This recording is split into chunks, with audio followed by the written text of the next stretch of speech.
கூட்டு பொரியலில் கூட ப்ரோட்டீன் சேர்க்கலான்னா பாருங்களேன். வெயிட் லாஸில் இருக்கும்போது நம்ம பிளேட்டை பேலன்ஸ்டாக சாப்பிட்ணும். அதுலேயும் ப்ரோட்டீன் ரொம்பவே முக்கியம். ஸோ இந்த காம்போ சேவ் பண்ணி வச்சு ட்ரை பண்ணி பாருங்கள். ஸ்டீமரில் 2 கிளாஸ் தண்ணி ஆட் பண்ணிட்டு கட் பண்ண வாழைத்தண்டை மோரில் போட்டதையும் அது மேலே இருக்க ஸ்டீமரில் போட்டு அதுக்கு மேலே கேரட் பீன்ஸ் கட் பண்ணதை சேர்த்து ஒரு 10 நிமிஷம் வேக வச்சு எடுத்துக்கலாம். கடாயில் கொஞ்சமாக ஆயில் சேர்த்திட்டு கடுகு, கருவேப்பிலை, ஒரு பச்சை மிளகாய், அரை வெங்காயம் சேர்த்து நல்லா வதக்கி விட்டுட்டு கூடவே ஸ்டீம் பண்ணி வச்சுருக்க கேரட் பீன்ஸையும் அதில் ஆட் பண்ணி நல்லா மிக்ஸ் பண்ணிவிட்டு தேவையான அளவுக்கு சால்ட் போட்டுட்டு நல்லா கலந்து விட்டுட்டு கூடவே துருவின டோஃபுயும் ஆட் பண்ணி நல்லா மிக்ஸ் பண்ணிக்கலாம். டோஃபு வெயிட் லாஸ்க்கு நல்லாவே சப்போர்ட் பண்ணும். ப்ரோட்டீன் அதிகமாகவே இருக்குது. ஃபைனலாக எல்லாத்தையும் கலந்து இறக்குனீங்கன்னா டோஃபு கேரட் பீன்ஸ் பொரியல் ரெடி. கூட்டு செய்கிறதுக்கு கடாயில் கொஞ்சமாக ஆயில் சேர்த்திட்டு கடுகு, சீரகம், பச்சை மிளகாய், கருவேப்பிலை, அரை வெங்காயம் சேர்த்து எல்லாத்தையும் நல்லா வதக்கி விட்டுட்டு கூடவே ஸ்டீம் பண்ணி வச்சுருக்க வாழைத்தண்ணியும் போட்டு நல்லா பெரட்டி அதோட வேக வச்சுருக்க கடலைப்பருப்பையும் சேர்த்து தேவையான அளவுக்கு உப்பு போட்டு நல்லா கொதிச்சு வரும்போது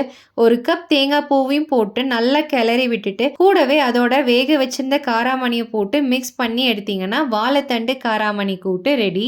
அதோட ஸ்டீம் பண்ண எக் அண்ட் வெஜிடபிள்ஸ்லாம் போட்டு ஜூஸி அண்ட் ஸ்பாஞ்சான ஹெல்த்தி சாலட், புளியே சேர்க்காத பிரண்ட புளிக்குழம்பு, கட் ஹெல்த்துக்காக சுண்டக்காய் மோர். இதோட ரெசிபிஸ்லாம் வேணும்னு நினச்சிங்கன்னா ரெசிபின்னு கமெண்ட் பண்ணுங்க.